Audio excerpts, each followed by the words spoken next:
Watt. W-O-T.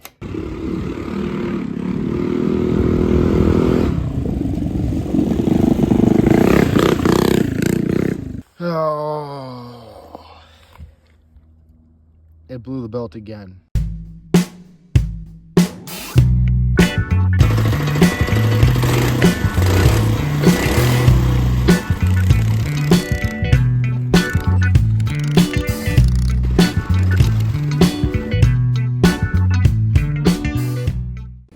Welcome back to this windy March day here at Southern Minnesota TV. Today we're going to be upgrading my mini bike again because I'm still not satisfied with how fast it is. Today, my mini bike, this mini bike you're seeing right here, is going to be getting a fully rebuilt, super ugly pull start because it just so happens that that pull start is actually my brother's and he wants it back. And then I have new foot pegs, that I professionally made with Go Power Sports billet extra grippy foot pegs. So hopefully that'll hold up to 250 pound rider. Instead of these that are way back here where you have to bend your legs in an awkward position, I want to put them further forward. High performance coil, 1.3 ratio rockers, PWK 26 millimeter carburetor. Of course, had to get that from the Temu. High compression cylinder head. This is actually from a GX 160. So it's got the smaller combustion chamber. All ported out and port matched and all that, polished. Brand new torque converter belt. And if we have time, I'll be installing a new seat because this seat, as you can see, is shot. All right, let's get into the video. Now to see how much faster I'm really making it, I'm gonna be taking my mini bike around our track. We're gonna be doing 3 laps and we'll be timing that. And we'll see what the time is before and the time after. And we'll also test top speed before and after. To see how much faster we make it.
So it did pretty bad. It did a 1 minute 23:81. So I think that's super slow. And it had I did a top speed test, and that was 43 miles an hour. I think just the biggest upgrade for the lap time is going to be these foot pegs. Get them off the ground because that's what was happening that whole time. That was making me slow. As you can see, this whole thing is clogged with dirt. Those always go in the dirt. They don't have the ground clearance when you're turning. So the whole time I was turning as sharp as I could, and it was way wider than the actual track. So I think these that are going to be, 3 inches higher, and then also foldable. They're foldable. So I think that's going to be the biggest upgrade for the lap time, and top speed I think is going to be the carburetor. But we'll put all this on and we'll test this after. So first up, I'm just going to be taking apart that engine, getting ready to install this high compression head.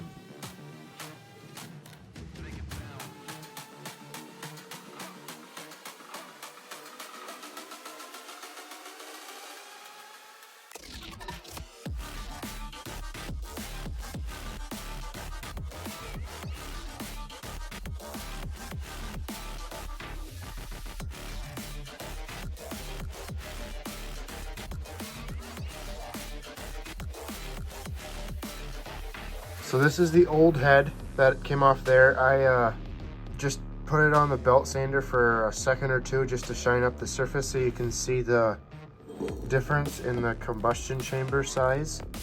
This GX 160 head is just a little bit smaller. That one's a little bit bigger. So this will just be higher compression. Yeah, I think it's gonna bolt right on. I never checked it. We're gonna find that out pretty quick here. But I'll be using the, as you can see, this was running rich. I knew that. But it seems like that VM22 carb was, it would run rich in hot weather and lean in cold weather. And when I tuned that carburetor, I tuned it for a little bit colder temperature. Now it's a little bit warmer. So it's going to be running richer. I don't like that VM22 from Amazon. Yeah, it seems like you tune it for one temperature and that's the only time it runs good. So maybe this PWK 26 will fix that. All right, now I'm just going to lap the old valves to the new head. I'll do the intake first.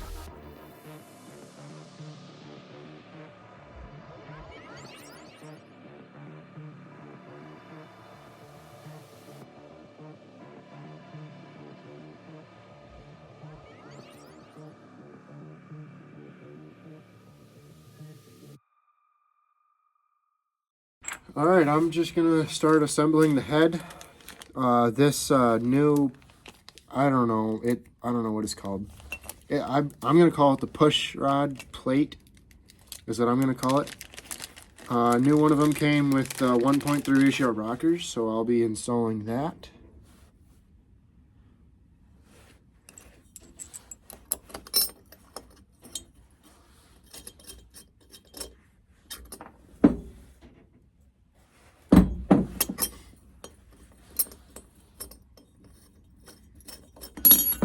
Put some assembly lube on here.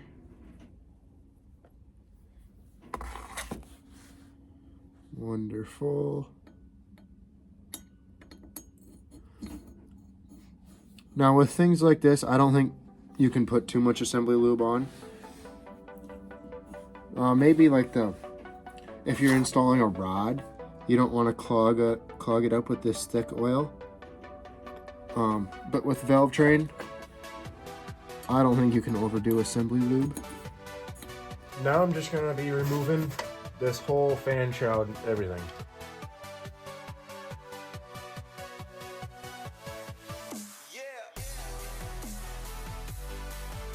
And then the last thing I'll do before starting to install the head again is remove this coil.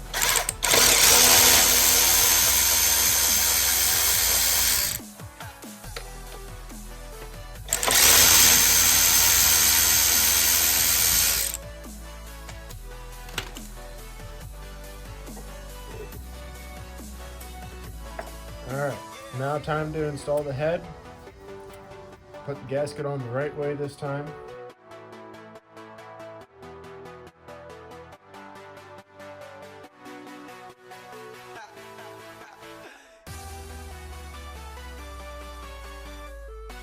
Okay, now time for the push rods and rockers.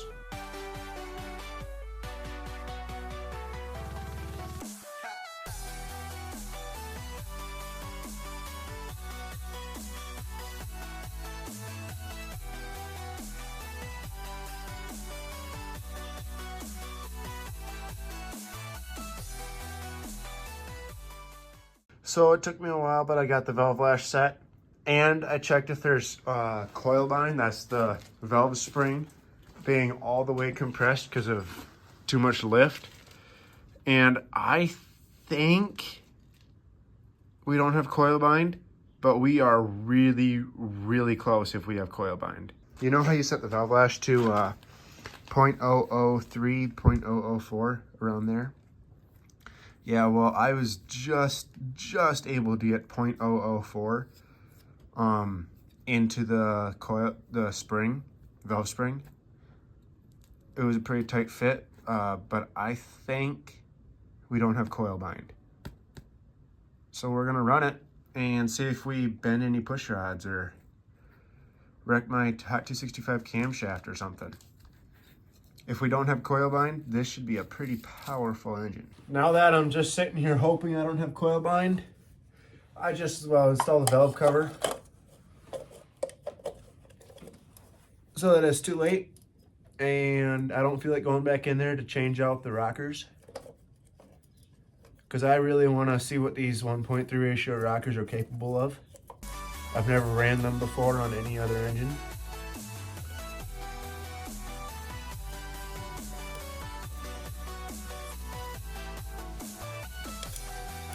I like the nice black valve cover that came with this 212 engine. Now I'm installing the coil. This coil looks the exact same as the stock coil, but supposedly it's a high revving coil, high performance, low resistance. So I'm gonna put it on.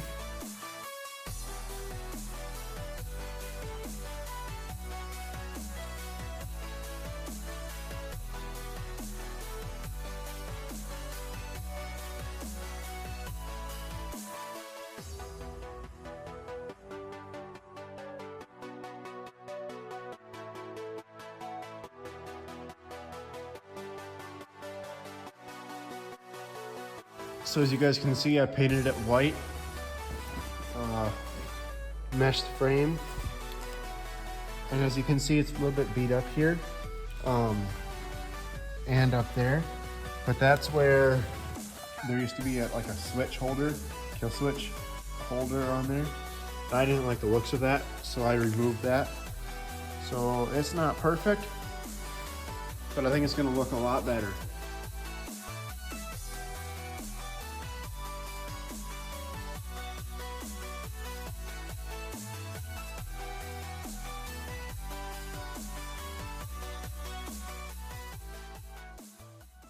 So then one of my favorite parts of the whole build is when you get to put on a Go Power Sport sticker. Whether they're a sponsor of me or not, which they aren't, not yet anyway. I still like to put their stickers on because, well, they look good. And this one's got the gray border around it, so it kind of matches.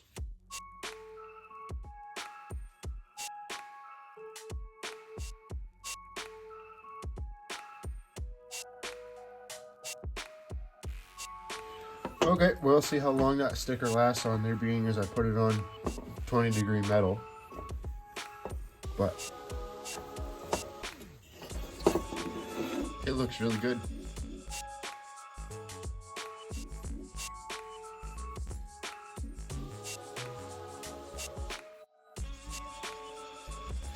Okay, so I have the kill switch hooked up and grounded down there. Now I'm ready to put the exhaust pipe on. I got the exhaust pipe installed. You guys don't need to see how I do that. That's just, you know, super simple.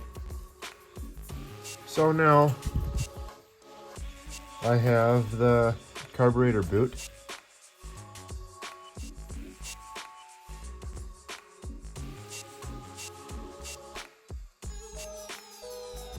I really like these style carburetors more than the ones that bolt on. This is just a lot simpler, and I think less hazard of a vacuum leak. Okay, now to install the cable, throttle cable, and we're gonna see once if the throttle cable I have, the outer cable and the inner cable, if they're the right length combined to have idle and wide open throttle with this carburetor. Although, if I have wide open throttle with this carburetor and I get it tuned right, and I don't have valve float and I don't have coil bind, this thing is probably going to turn so many RPMs it'll throw the stock connecting rod. Yeah, because I still am running the cast aluminum connecting rod with this build. So that could blow up any moment.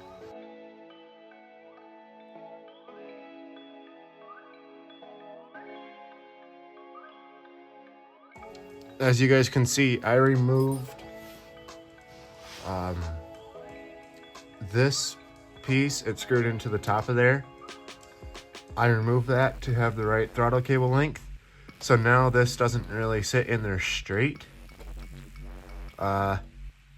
Which could be a problem, I guess. But let's see. We have idle.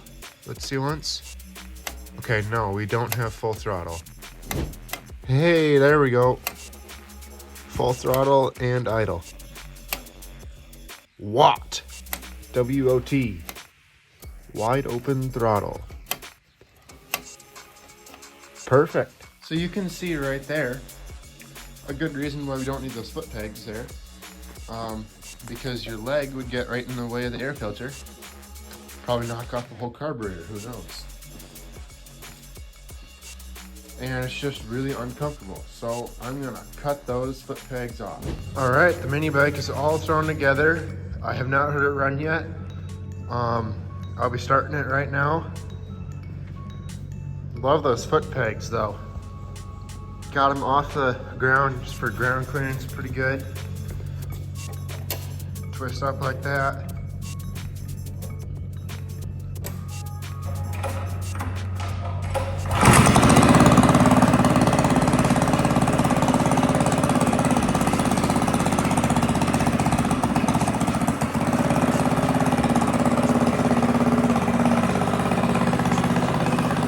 So over the weekend, I just threw the new belt on my mini bike off camera so I could get the carburetor tuned right for the lap around the track.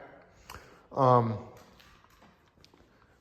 then with the brand new belt, this happened almost right away.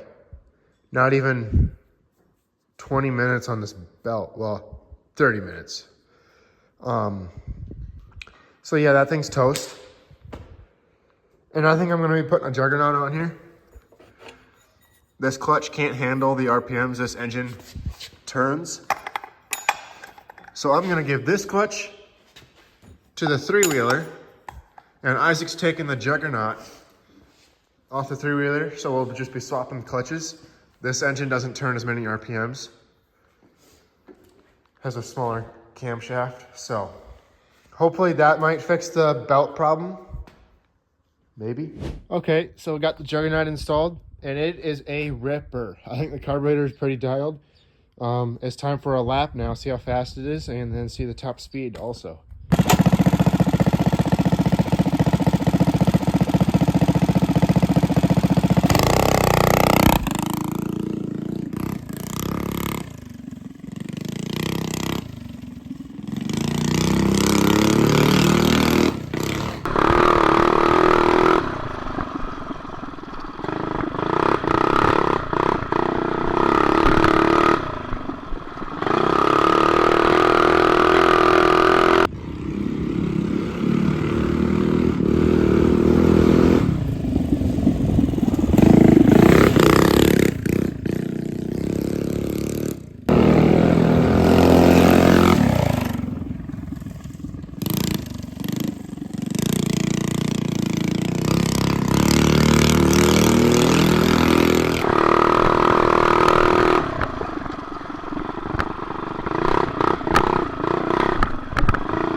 I put a speedometer, not a speedometer, sorry guys. I put a tachometer on my mini bike so I can see the RPMs.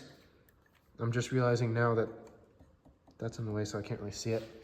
But it'll be okay, so I want to know what RPMs I'm turning when I do my top speed run. So that's what you're going to see next. Top speed run. Top speed run! blow up with this at any RPM.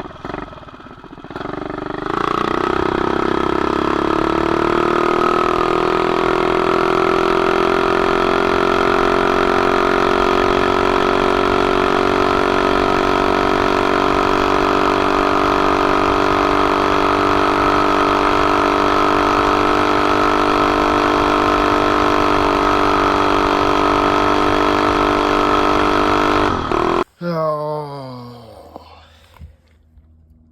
it blew the belt again. So if you guys know why I keep going through belts so fast on this thing, I only hit 5,900 RPM. That was wide open, but it wasn't held wide open for a super long time, so maybe it could hit 6,000. But I think 5,900 RPM is really, really good. I think so anyway. Pump gas, stock connecting rod.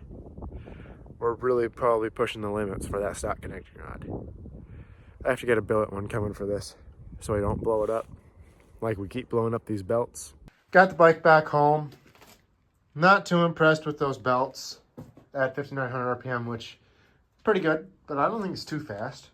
And then it is way faster before and after. We shaved off 11 seconds. And I think a lot of that is just the what do you call it? Foot pegs. You can turn a lot sharper. And then we also gained 1.4 miles an hour. And this was against the wind. So I think it's got even more top speed in it, if the belt doesn't blow again. So my channel has been about this mini bike a lot. But maybe in the future, you'll get to see some of this bike. But that's for a future video.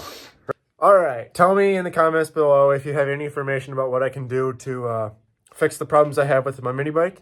Thanks for watching, and God bless.